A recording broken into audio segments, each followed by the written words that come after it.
I'm no stranger to mechanical keyboards.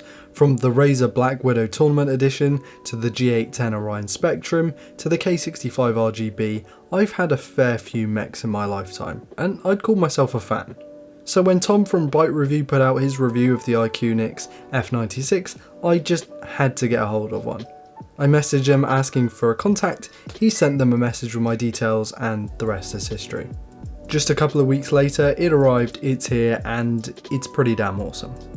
The F96 is quite obviously, through its name, a 96% keyboard, which isn't quite 96% of a full-size keyboard, but it essentially has most of the components of a full-size keyboard squished into a tighter form factor, let's say, without any kind of clusters like you would typically find on a full-size keyboard.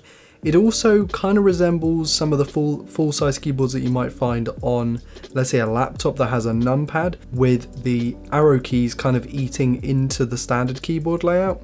It's a little bit odd and it's going to take some getting used to. A lot of people who haven't tried this layout before, but I feel like it's a nice compromise between having less space taken up on the desk and actually having a functional keyboard that you can use for stuff like spreadsheets, for example.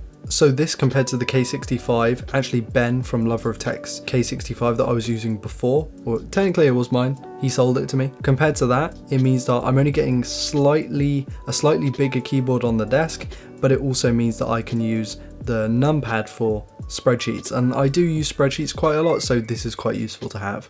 The narrower form factor was important to me personally because what you might have noticed from my typical previous keyboards that I just mentioned is only one of them was a full-size keyboard. The other mechanical keyboards were all 10 keyless, which is because I am a small framed person. I have narrow clavicle bones, which kind of have the structure of your shoulders, which means that having a full-size keyboard using my left hand on the WASD and my right hand on the mouse, it would put my shoulders in kind of an uncomfortable and unergonomic position, which means that for longer than like an hour, I start to get aches in my back, my upper back and my shoulders.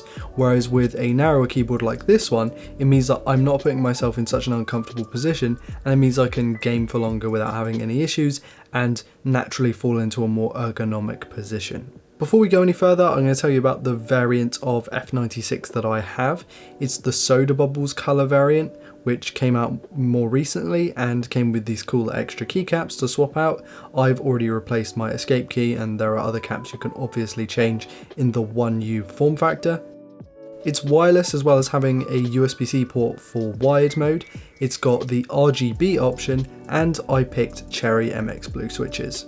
Let me touch upon the actual looks of this keyboard, because I feel like that's probably the most important part of this keyboard in terms of its marketing factor. I think it looks fantastic, but obviously that's very subjective. Also, sorry about the creak in my chair. Yeah, it's pretty awful. It probably helps that my favourite colours are pink and purple, but I think that this keyboard looks really nice, and it's the reason I picked this colour instead of the green or blue or other colour options. The bezel around the outside of the keyboard is pretty minimal, and I feel makes for less space on the desk, but also just keeps it looking more minimal overall. The legend, whilst kind of stylized in a way, isn't necessarily over the top, which is something that I like. I'm not a big fan of those really gamery fonts in terms of the legend, and having something that's just plain and simple and that works well is my cup of tea. The USB-C port is kind of recessed, and the cable is braided, which I think works really well for longevity, and also it's kind of like makes the keyboard feel more premium to have a braided cable. There are these chunky lifted feet on the bottom which are fixed, you cannot change those. The only way I imagine you could change the angle of the lift is by using kind of blocks underneath or making your own kind of ramp. But even though I think the overall design is really nice, there are a couple of issues that I have with it. There's something that stands out to me every single time I use it, is the fact that the lighting, whilst good, is really uneven in terms of shining through the keycaps.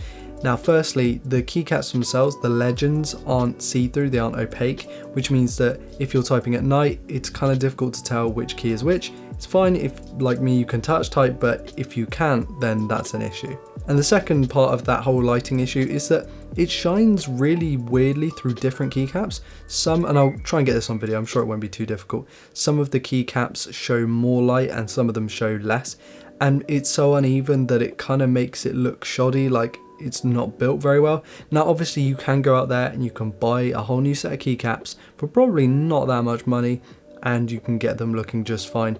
But because you're buying a keyboard that looks this certain way and is so polarizing anyway, you kind of want the keycaps that come with it, the ones that are stylized specifically for that keyboard, to look good anyway. So this is something, iQunix, I'm sure you're watching this, you could really do a better job on the uniformity of the plastic used in the keycaps.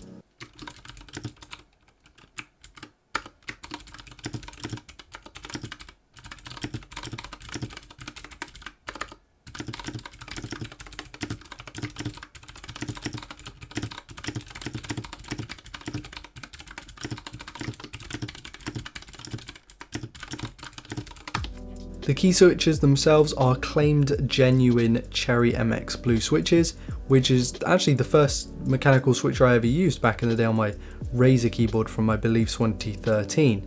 And they are nice switches. They're a bit loud and they're a bit clicky, but I knew that going into it. The keyboards that I've used more recently have had Gateron Browns, which are probably one of my favourite switches, and Cherry Reds. So switching back to Cherry Blues was nice after a long time of not using them. Now the switches feel pretty uniform, they feel pretty good. Like obviously this isn't based on iQunix's manufacturing, but in terms of Cherry's manufacturing, they are very good. And you can, I believe, get this in Cherry Brown, Cherry Red and Cherry Blue. So you get a nice selection of options there. The keycaps are a little bit wobbly, they're not too stabilized, which is an issue because if you're spending €250 on a pre-made keyboard, should really have solid, kind of better support for its keycaps. It's definitely something that I've noticed going from even a cheap K65 RGB to the iQunix. The keycaps, I would say they weren't so wobbly on the K65, although this is an issue in terms of the build quality. In terms of general use, I didn't really notice a difference. If you told me that they weren't wobbly and I didn't do a wobble test, I wouldn't have noticed.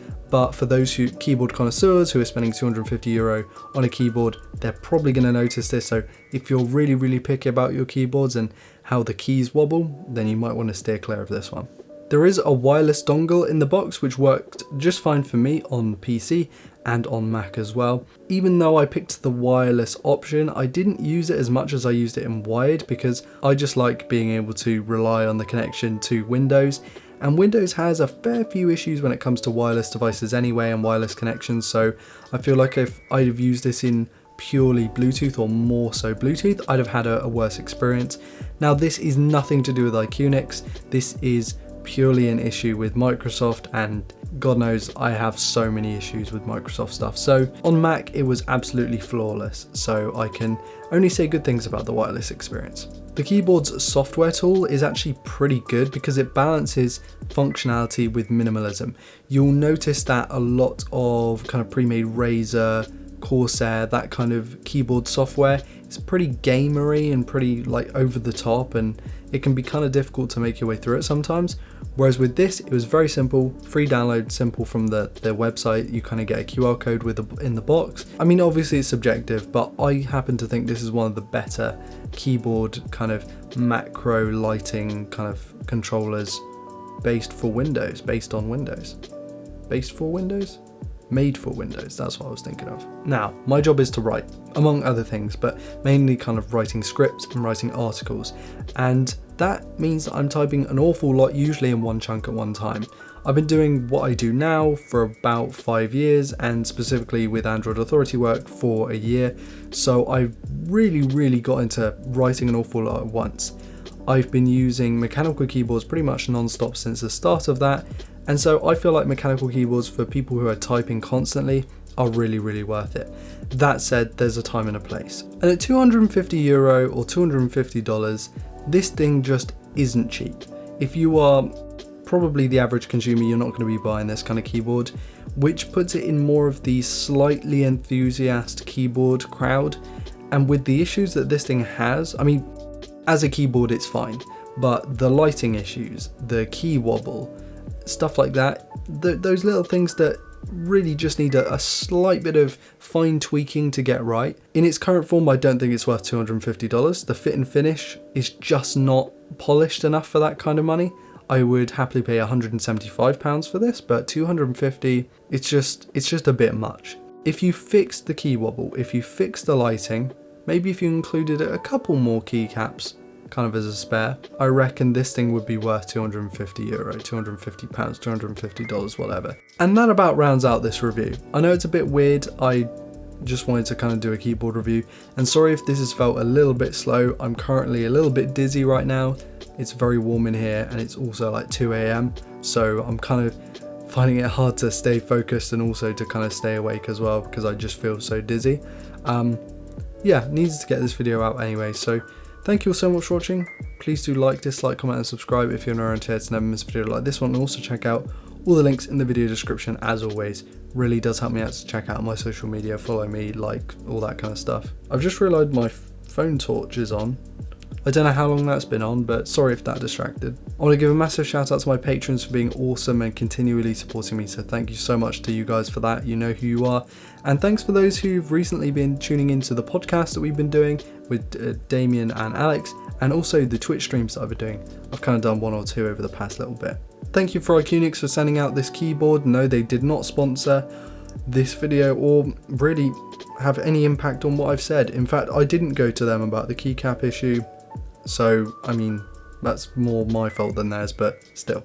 Ranting over, I've been Ryan Thomas, thank you for watching, and I'll see you later. Peace.